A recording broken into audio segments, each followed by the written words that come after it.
விஜயகாந்துக்கு சம்பந்தம் இல்லை. அவர் வந்து முதலமைச்சராக இருந்துட்டாங்க, அவர் இருந்துகிட்டு இருக்காரு. மற்றபடி அவர் வந்து எந்த ஒரு செயல்பாட்டையும் அவர் ஒன்றும் காட்டலி. அசம்பிளி ஆகட்டும், பொதுக்கூட்டமாகட்டும், எங்கேயும் வந்து திட்டங்கள் எதுவுமே அவர் சொல்லலையே. ஒரு பட்ஜெட்டும் போட்டாரு. அந்த பட்ஜெட்ல என்ன சொன்னார்னு யாருக்குமே தெரியாது, அவருக்கே தெரியாது. 234 தொகுதியிலே அவர் நின்றாரு. 108 தொகுதியில தான் ஜெயிச்சார். 126 இடங்கள் அவர் தோற்காட்பட்டிருக்காரு. ஆனால் மக்கள் ரிஜெக்ட் தான் பண்ணாங்க. தபாஷ் மீனா படத்துக்கு அப்புறம், கல்யாமணி பிரம்மச்சாரி படத்துக்கு பிறகு நான் ஒரு முழுநீள காமெடி படம் இப்போதான் நம்ம சட்டமன்றத்தில் தான் பார்க்குறேன். நயனா நாகேந்திரன் என்ன தப்பா சொன்னாரு? அப்பா எங்கன்னு உங்க அம்மா கிட்ட தான் போய் கேட்கணும்னாரு. அது என்ன தப்பு?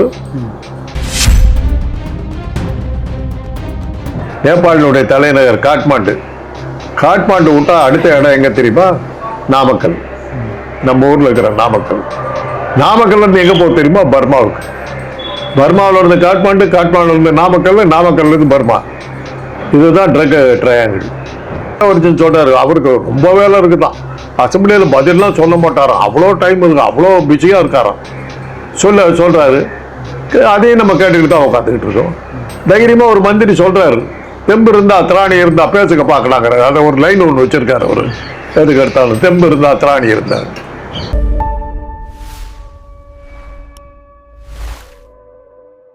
நேயர்களுக்கு வணக்கம். இந்த நம்மோடு அரசியல் பேசுவதற்காக இணைந்திருக்கிறார் அரசியல் விமர்சகர் மருத்துவர் காந்தராஜ் அவர்கள். வணக்கம் சார்.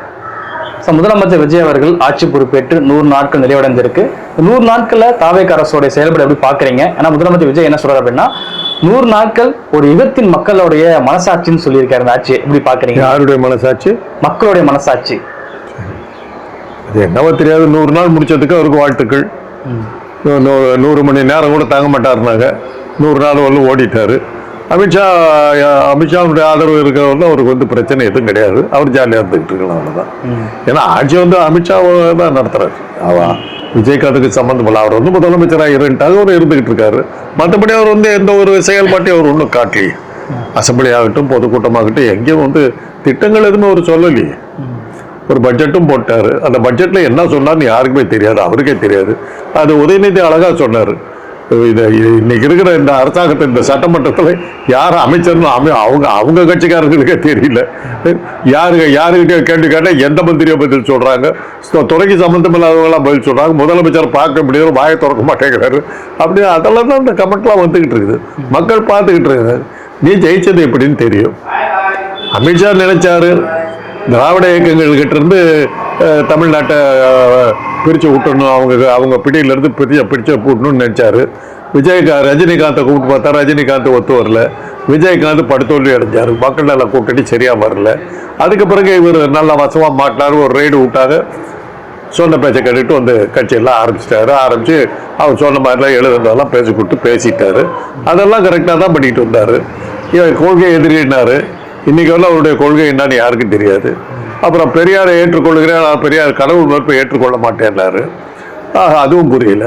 கருப்பு சட்டையோட யாரும் வரக்கூடாதுன்னா அப்புறம் எப்படி பெரியார் ஏற்றுக்கலாம்னு யாரோ ஒரு பொண்ணு கேட்டுச்சு. நீ கருப்பு சூட்டில் வரைய, நீ எப்படி வரலான்னு கேட்டுச்சு. இந்த மாதிரி எல்லாம் கேலி பொருளும் கிண்டல் பொருளுமா மாறிட்டு இருக்குது, நிறைய இருக்குது. இதுக்கு மேலே பேசுனாக்க உள்ள திருடுவாங்க. ஏன்னா ரொம்ப எதா பேசுனாக்க உடனே ஜெயிலில் போட்டுறாங்க. அது ஒரு பார்க்குறோம். அந்த இந்த ஆட்சியில் அது ஒன்று நடக்குது. ரொம்ப நாளைக்கு அப்புறம் நம்ம பார்க்குறோம். எமர்ஜென்சிக்கு அப்புறம் நான் அதை பார்க்குறேன். அரசியல் எதிரிகள் எல்லாம் டக்குன்னு ஜெயிலில் தூக்கி போடுறத இப்போ தான் பார்க்குறேன். அந்த ஒரு இது அவர் பண்ணுறார். மற்றபடி 100 நாள் ஆட்சிக்கு சொல்கிறதுக்கு ஒன்றும் இல்லை. ஓட்டு போட்டதா சொல்கிறாங்க. ஞானேஷ்குமார் தான் பதில் சொல்கிறேன். தேர்தல் ஆணையர் தான் பதில் சொல்லணும். அவர் தான் அதுக்கு காரணம். இன்னைக்கு விஜயனுடைய வெற்றிக்கு காரணம். நீங்கள் ஒரு கேள்வி உங்களை கேட்குறேன், எந்த கருத்து கணிப்புலையாவது விஜய் கட்சி ஜெயிக்குன்னு போட்டாங்களா? கிடையாது சார். 5 சீட்டுக்கு மேல கொடுக்கவே இல்லை. ஒரு கருத்து கணிப்புல கூட 5 சீட்டுக்கு மேல விஜய் கட்சி ஜெயிக்குன்னு யாரும் சொல்லல. ஜெயிச்சு ஆட்சியிலேயே உட்காந்து முதலமைச்சராக உட்காந்துட்டார். ஆனா அப்போ ஒன்றும் மக்கள் ஒன்றும் அவ்வளோ பண்ணி ஞானேஷ்குமாருக்கு ட்ரை பண்ணி பெருசா வரல. 234 தொகுதியிலேயே அவர் நின்றாரு.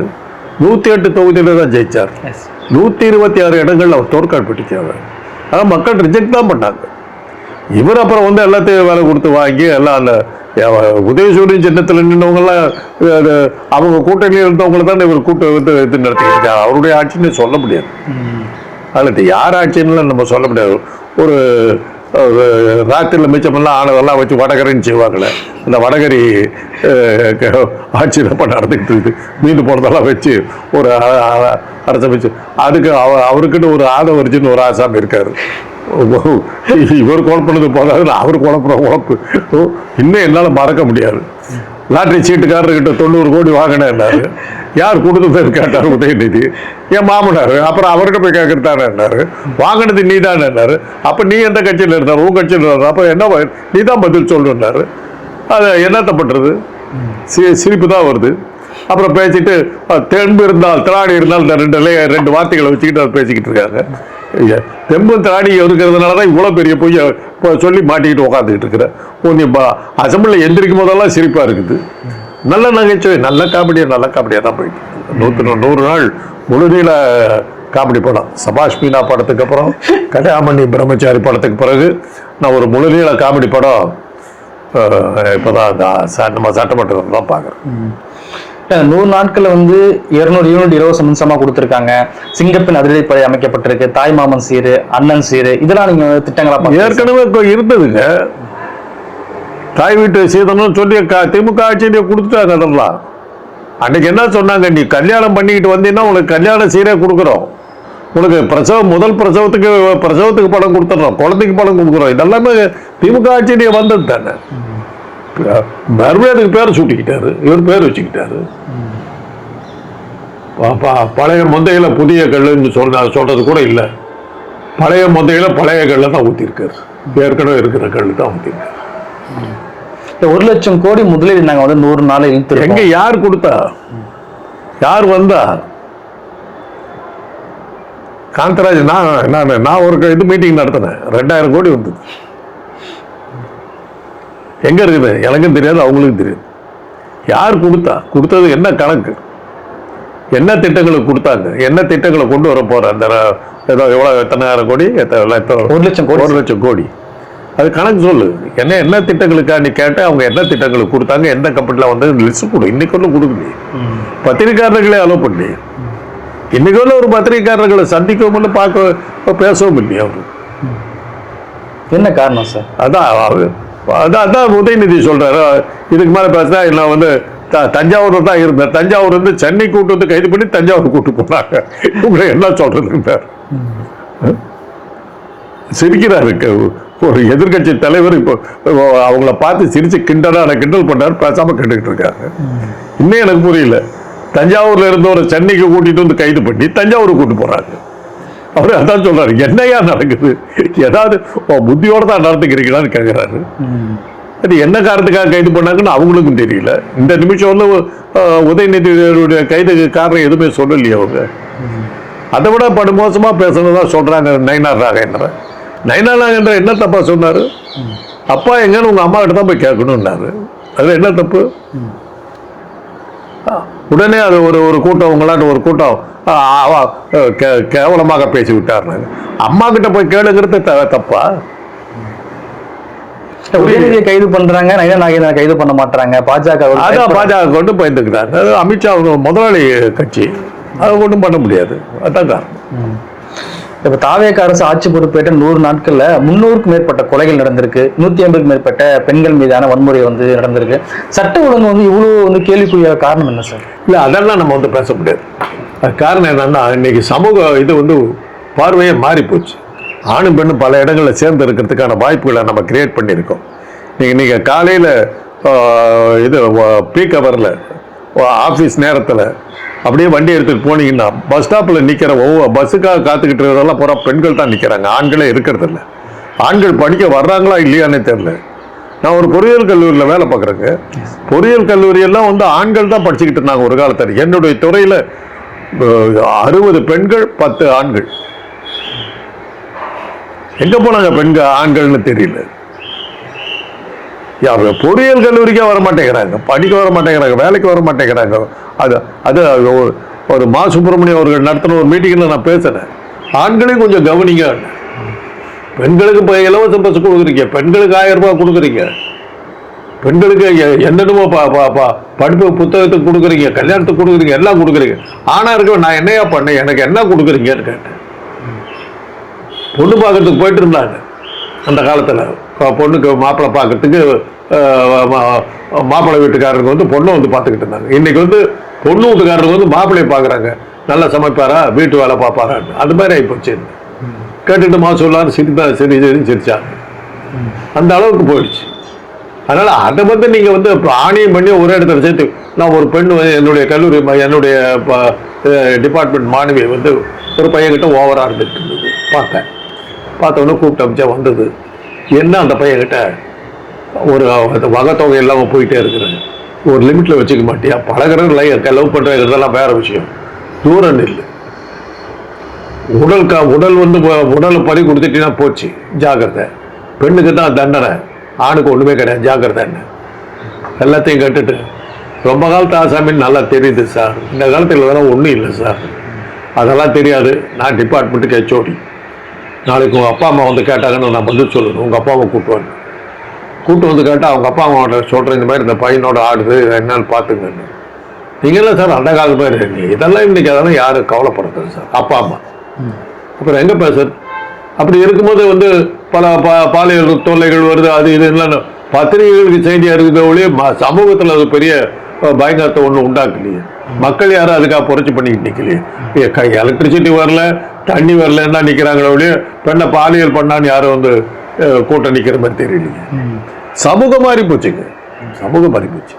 இல்லை, அதிகப்படியான போதை சம்பந்தமான கொலைகள் வந்து அதிகரிக்குது. குறிப்பாக கோவையில் வந்து போதைப் பொருள் விற்பனையை ஒட்டி அமுதங்கிற மாணவர் வந்து தகவல் கொடுக்குறாரு. அவரை வந்து அவங்க கூட படிக்க அடிச்சு கொலை பண்றாங்க. இங்க திருவொற்றியூர்ல கஞ்சா விற்பனையை ஒட்டி ஒரு மாணவன் தகவல் கொடுக்குறாரு, அவரையும் வந்து அடித்து கொலை செய்யறாங்க. இந்த கொலைகள் அதிக காரணம் என்ன சார்? அதாங்க, இதெல்லாம் மாஃபியா குரூப். கஞ்சா இதெல்லாம் வந்து விற்கிறவங்களும் பார்த்தீங்கன்னா போதைப் பொருள் விற்பவர்கள், அவங்களுக்கு இதெல்லாம் கவலைப்பட மாட்டாங்க. இது இந்தியாவை ஒரு ட்ரக் ட்ரையாங்கல்னு ஒன்று உண்டு. நேபாளினுடைய தலைநகர் காட்மாண்டு விட்டா அடுத்த இடம் எங்க தெரியுமா? நாமக்கல். நம்ம ஊர்ல இருக்கிற நாமக்கல் இருந்து எங்க போக தெரியுமா? பர்மாவுக்கு. பர்மாவில் இருந்து காட்மாண்டுல இருந்து நாமக்கல்ல இருந்து பர்மா. இதுதான் ட்ரக் ட்ரையாங்கிள். உற்பத்தி ஆகுறதெல்லாம் தாய்லாந்து, இந்தோனேஷியா போன்ற நாடுகள்ல உற்பத்தி ஆகும். இங்கே தான் வந்து மார்க்கெட்டிங். ஒரு தடவை கோவாவிலேருந்து நான் ட்ரெயினில் வந்துகிட்டு இருக்கேன், நாங்கள் செட்டாக வர்றோம். ஒரு கோவாவை சேர்ந்து வெளிநாட்டு மாணவர்கள் ஒரு 6-7 பேர் அதே வட்டியில் எங்களோட வர்றாங்க. எங்கே போகிறீங்க அப்படின்னு கேட்டேன். ராசிபூர் அப்படின்னு சவுத்தில் ஒரு இடம் இருக்குனாங்க. ராசிபூர்னு சேலத்தா? சவுத்துலையா? ராசிபுரமா இருக்கும். எஸ் ராசிபுரம். அங்கேண்ணா the best trucks are available தேர்னா. இதை நான் சொல்கிறதா 30 வருஷத்துக்கு முன்னாடி. அந்த அளவுக்கு நம்ம ஊரெலாம் பெயர் பெற்றிருக்குது. எங்கள் ஊரில் அந்த வாழப்பாடி அந்த பக்கத்துல எல்லாம் அந்த மரவள்ளி கிழங்கெல்லாம் போட்டாங்கன்னா இவ்வளோ உயரத்துக்கு செடி வரும். அதுக்கு அடியில் பூரா கஞ்சா தான் இருக்கும். கொல்லிமலை பூரெலாம் கஞ்சா தாங்க. அங்கெல்லாம் நீங்கள் வந்து தடுக்கவே முடியாது. கஞ்சா இப்போ நான் கல்லூரியில் படிச்சுக்கிட்டு இருக்கும்போது லீவில் இருந்து நான் திரும்பி ஹாஸ்டலுக்கு வந்தேன்னா என் புக்கெல்லாம் எடுத்து பிரித்து பார்ப்பானுங்க, கஞ்சா கொண்டு வந்திருக்கேன் நான். அந்த அளவுக்கு சேலம் ஃபேமஸ். இதெல்லாம் வந்து தவிர்க்க முடியாது. எல்லாம் நான் தான் சொல்கிறேனுங்களே, ஊழல், மது, கஞ்சா, போதைப் பொருள், விபச்சாரம், இதெல்லாம் நீங்கள் தடுக்கிறதுங்கிறது மனித இனம் இருக்கிறது முடியாது, நடக்கிற காரியம். அவ்வளோதான் சொல்லணும். இல்லை, தாவேக அரசு என்ன சொல்கிறாங்கன்னா 100 நாட்கள் வந்து எல்லா துறையிலும் வந்து நாங்கள் ஊழலை ஒழிச்சிட்டோம், லீக்கேஜ் வந்து குறைச்சிட்டோம், அரசுக்கு வந்து 5000 கோடி வந்து வரவு வந்திருக்கு அப்படின்றாங்களே சார். அதை கேட்டு சொல்லிட்டேன். சண்டை பிரச்சனை போன வழியெல்லாம் தவிடுபடின்னு விட்டு ஆட்டுற ரெக்கார்டுக்கு வேண்டியதுதான். என்ன ஆட்சி பண்ணாரு, என்ன எப்படி வருமானம் வந்தது, என்ன வருமானத்துக்கான சோர்ஸை சொல்லுங்க. என்ன நடந்தது? பாஜக ஆட்சிக்கு வந்ததுலேருந்து, இந்த மோடியும் அமித்ஷாவும் வந்ததுலேருந்து இந்த நாட்டில் ஒரு தொழிற்சாலை எங்கேயாவது வந்திருக்குதா? இப்போ இந்த 100 நாளில் எங்கேயாவது நீ அடிக்கல் நாட்டியிருக்கியா? ஏதாவது ஒரு கட்டடத்துக்கு ஏதாவது போட்டிருக்கியா? ஏதாவது திட்டங்கள் சொல்லி இருக்கிறியா? ஒரு மருத்துவக் கல்லூரியோ, ஒரு கல்லூரியோ, ஒரு பள்ளிக்கூடமோ ஏதாவது கட்டியிருக்கியா? ஹாஸ்டலில் போய் இது பார்த்தேன், இன்ஸ்பெக்ட் பண்ணேங்கிற ஆய்வோட மாணவர் இதை வந்து விடுதி ஆய்வு செய்தார். அது உன் வேலையாது? அதுக்குன்னு அந்த துறையை சேர்ந்த அமைச்சர்கள் முதலமைச்சரா பாக்குற நல்ல விஷயம் தானே சார் ஆய்வு அது உன் வேலை இல்லைங்க, உங்களுக்கு பெரிய வேலை. எவரு அந்த ஆதவர்ஜன் சொல்றாரு, அவருக்கு ரொம்ப வேலை இருக்குதான். அசம்பிளியில பதிலாம் சொல்ல மாட்டாராம், அவ்வளோ டைம் இருக்கு, அவ்வளோ பிஸியா இருக்காராம். சொல்றாரு, அதையும் நம்ம கேட்டுக்கிட்டு தான் உட்காந்துக்கிட்டு இருக்கோம். தைரியமா ஒரு மந்திரி சொல்றாரு, தெம்பு இருந்தா திராணி இருந்தா பேசுக்க பார்க்கலாங்கிற அதை ஒரு லைன் ஒன்று வச்சிருக்காரு. அவரு எதுக்கு எடுத்தாலும் தெம்பு இருந்தா திராணி இருந்தார். அசம்பிளியில பதில் சொல்லாம எம்ஜிஆர் இருந்தார். அது காரணம் ஒரு உடல்நிலை சரியில்லாம அவரால் பேச முடியாம போச்சு. அப்ப கூட முடிஞ்சவரை எழுதி காட்டி விட்டார், எழுதி காட்டி பதில் சொன்னார். அசம்பிளியில வந்து சட்டமன்றத்தில் கேள்விக்கு பதில் சொல்லலன்னா இன்னும் என்னத்துக்கு வரணும், நாங்க என்னத்துக்கு வரணும், நான் உதயநிதி காட்டுறதுக்கு பதில் ஒல்லி தெம்பு இருந்தா திராணி இருந்தா உடனே மேல பேச உள்ள தேடுவாங்க, அவ்வளவுதான் நம்ம சொல்லுவோம். சட்ட ஒழுங்கு முழுக்க முழுக்க வந்து முதலமைச்சர் கையில தான் இருக்கு, காவல்துறையும் சட்ட ஒழுங்கும். இப்போ இவ்வளவு பிரச்சனை நடக்கும்போது உடனே தீர்க்க முடியாது. ஆனா ஒரு அரசு பொறுப்பு எடுத்துட்டு பதில் சொல்லணும்ல சார். அந்த பொறுப்பு அதைத்தான் சொல்ல மாட்டாரு, அவருக்கு வேற வேலை இருக்குங்கிறாரு. ஆதவர்ஜனை தான் கேட்கணும், அது என்ன வேலை அவரை தான் கேட்கணும். ஒரு அமைச்சர் சொல்றாரு, இதுக்கு இவர் சொல்லுவாரோ, அங்க இருக்கிற அட்டண்டர் சொல்லுவாரோ, அங்க இருக்கிற பியூன் சொல்லுவாரோ, அங்க இருக்கிற ஆயா பதில் சொல்லுமா, எதிர்கட்சி கேள்விக்கலாம் அவர் பதில் சொன்ன பதில். இதுக்கு மேல என்னத்த பண்றது? இப்படிப்பட்ட ஆளுங்களை வந்து அமைச்சரை வச்சுக்கிட்டு தான் நம்ம என்ன பண்ண முடியும்? ஒரு அமைச்சர் பதில் சொல்ற பதில் அது. அதைதான் அவர் உதயநிதி சொன்னாரு, உன் துறையா அது, உன்னுடைய துறை சம்பந்தப்பட்ட கேள்விக்கு நீ பதில் சொல்லலாம், அவர் துறை சம்பந்தப்பட்ட கேள்விக்கு அவர் தான் பதில் சொல்லணும். என்னுடைய பேஷண்ட்டுக்கு நான் தாங்க அவங்க ஏன் இந்த மாதிரி காம்ப்ளிகேட் ஆச்சுன்னு நான் தாங்க டாக்டர் இருந்துட்டு பதில் சொல்லணும். அது டாக்டர் ரொம்ப, நான் அமெரிக்காவில் இருந்தபோது அது மாதிரி தான் ஆச்சு. எனக்கு உடம்பு சரியில்லாம் நான் படுத்துட்டேன், ஜாண்டிஸ் வந்துருச்சு. இந்த அமெரிக்காக்காரனுங்களுக்கு ஜாண்டிஸ்னா சரியா தெரியாது, அவங்களுக்கு சில வியாதிகள்லாம் சரியா தெரியாது. நான் அந்த சிம்டம்ஸை பார்த்தோன்னே லிவர் மாட்டிக்கிச்சுன்னு அதை தெரிஞ்சு போச்சு, ஜாண்டிஸ் வந்துச்சுன்னு தெரிஞ்சிருச்சு. கேலம்போஸ்ன்னு ஒரு பெரிய உலக புகழ்பெற்ற டாக்டர், அவர் தான் வந்து என்னை பார்த்தார். பார்த்துட்டு என்னமோ சொல்லிட்டு கிளம்பினார். நான் சொன்னேன், பிளட் டெஸ்ட் பண்ணால் நல்லா இருக்கும் சார். ஓகே, நாங்கள் ட்ரைனிங்க்கு போயிருக்கேன். டக்குன்னு வந்தார், யூ நோ ஹூ ஐ ஆம் அப்படின்னாரு. இருக்கலாம் சார், பட் இது எதுக்காக சொல்கிறேன், இந்த சிம்டம்ஸ் எனக்கு இருக்கு, இது பார்த்தா ஜாண்டிஸ் மாதிரி இருக்குது, நீங்கள் எடுத்தீங்கன்னா பரவாயில்லன்னு. கோவம் வந்துருச்சு அவருக்கு. நர்ஸை கூப்பிட்டாரு, அவர் பிளட் இருக்கு எடுத்துரு அப்படின்ட்டு போயிட்டார். போயிட்டு நான் அதுக்கப்புறம் அந்த பிளட்டெல்லாம் கொடுத்துட்டு அங்கேருந்து ஒரு 20 மைலுக்கு அந்த பக்கம் என்னோட கிளாஸ் ரூம் வந்து அங்கே வந்து அந்த இடத்துல போய் கிளாஸில் உட்காந்துருக்கேன். மத்தியானம் 2 மணிக்கு வந்து அவர் நிற்கிறாரு கேலம்பஸ். என்னங்க ஆமாம், நீ ஏன் ஜாண்டிஸ்ன்னு சொன்னேன்னாரு. இந்த சிம்டம்லாம் இருந்தாலும் எங்கள் ஊரில் ஜாண்டிஸ்ன்னு சொல்லுவோம், உனக்கு ஜாண்டிஸ் இருக்கிறது வந்து தொலை அப்படின்னு. ஓகே ஓகே, அவங்களுக்கு அது தெரியல. அதே மாதிரி தான் ப்ரீஎக்லாம்டிக் டாக்சிமியான்னு ஒன்று இருக்குது, பிரசவ ஜன்னின்னு பேர். அது நம்ம ஊரில் ரொம்ப காமன். அங்கே டாக்டர் கிங் ஹோம்ஸுங்கிற ஒரு பார்க்குறாரு அந்த கேஸை. அவர் உடனே கூப்பிட்டார். அந்த மெக்சிகன் கேர்ள் ஒருத்திக்கு ஒரு பிரசவத்தில் கடுமையான ஜாண்டிஸ் எல்லாம் வந்து படுத்துருக்கு. நாங்கள் 3 பேர் இந்தியர்கள். அவர் வந்து அந்த அவனுங்களை அவனுங்களுக்கு தான் இதெல்லாம் தெரியும் அப்படின்னு கூப்பிட்டாரு. கூப்பிட்டு வச்சோன்னே நான் சார் சொன்னேன், பிஇடியா இருக்கும்னு சார். பிஇடினா என்னன்னா ப்ரீ எக்லாம்டிக் டாக்சிமியான்னு. அது இங்கே இருக்க மாட்டாரு, இவன் அமெரிக்கன் இல்லை, இவன் மெக்சிகன். ஓகே, அதான் மெக்சிகோவில் அது ரொம்ப ஜாஸ்தி இருக்குது சார். அதாவது செக் பண்ணி பார்த்தா இருந்தது. இதெல்லாம் எதுக்காக சொல்கிறேன்னா, அவங்க இந்த கேஸ் எல்லாம் அவங்க பார்த்தது இல்லை, அவங்களுக்கு தெரியாது. ஓகே, அது மாதிரி தான் இப்போ அந்த விஷயத்துக்கு எங்களுக்கு தெரிஞ்சவங்களை கூப்பிட்டு கேட்டுக்குவாங்க. அங்கே அவங்களுக்கு அந்த பெரிய மனசு இருந்தது, அந்த இது இருந்தது, பரந்த மனப்பான்மை இருந்தது. அவன் ஸ்டூடெண்ட்லாம் பார்க்க மாட்டாங்க, கேட்டு தெரிஞ்சுக்குவாங்க, நர்ஸுக்கிட்ட கேட்டு தெரிஞ்சுக்குவாங்க. இந்த ஆதவர்ஜன் மாதிரி இருந்தா என்ன வருது, இவருக்கும் தெரியாது, சொல்றவனையும் சொல்ல விட மாட்டேங்கிறாரு. என்ன பண்றது? இல்ல இன்னைக்கு சட்டமன்றத்தில் ஆதவர்ஜன் என்ன பேசுறாருன்னா, நாங்க 108 பேரு, நீங்க 57 பேரு தான், நாங்க ஏன்ச்சனா உங்களால வந்து பேசவே முடியாது அப்படின்னு சொல்லி மிரட்டுறது ஒண்ணு பேசுறாரு. பேச்சு எப்படி சார் பாக்குறீங்க? அதான் அவர் என்னங்கிறது தெரிஞ்சு போச்சு. சட்டமன்றத்தை வந்து குஸ்தி மண்டபம்னு நினைச்சுக்கிட்டு இருக்காரு, குத்துச்சண்டை மைதானம் நினைச்சுக்கிட்டாரு. அவருடைய கணிப்பு இருக்க சட்டமன்றம் குத்த சட்ட மைதானம் நினைச்சிட்டு இருக்காரு. அப்படிதான் பேசுறாரு. 57 பேர் தேவையில்லைங்க, 5 பேர் கூட போதும். பஞ்சபாட்டவருக்கு 5 பேர் தான், கௌரவர் 100 பேர்த்த போட்டாங்க. அது அவருக்கு சொல்லி அவங்க அவருடைய மேற்பார்வையில் தான் ஆட்சி நடக்குது. அமித்ஷாவுடைய மேற்பார்வையில் தான் நடக்குது. ஏற்கனவே அவங்களுக்கு மணி அடிச்சு விட்டாங்க. தனுஷை கொண்டு வரதுக்கு ட்ரை பண்ணிட்டு இருக்காங்க. தனுஷ் வந்தாருன்னா விஜய் என்ன ஆவார்னு யாருக்கு தெரியும், பார்க்கலாம். இல்லை, அமித்ஷாவுடைய ஆட்சியாக தான் விஜய் ஆட்சி நடக்குதுன்றீங்க. ஆனால் தமிழக சட்டமன்றத்தில் நீட்டுக்கு ஏதாவது தீர்மானம் போடுறாங்க. அப்புறம் வந்து FCRன்னு சொல்லக்கூடிய சட்டத்துக்கு ஏதாவது தீர்மானம் போடுறாங்க. இப்போ தமிழ்தாவாதத்தை முதல்ல பாடப்படும் தீர்மானம் போடுறதுனா பாஜக எதிர்ப்பு நிலைப்பாடுன்னு எடுத்துக்க முடியாதா சார்?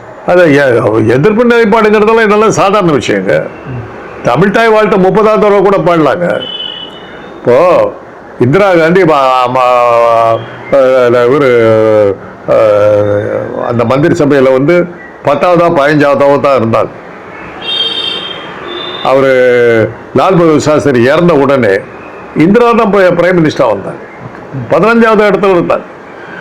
2ஆவது இடத்துல இருந்த குல்ஜாரிலால் அந்த இவர் வரவே இல்லையே.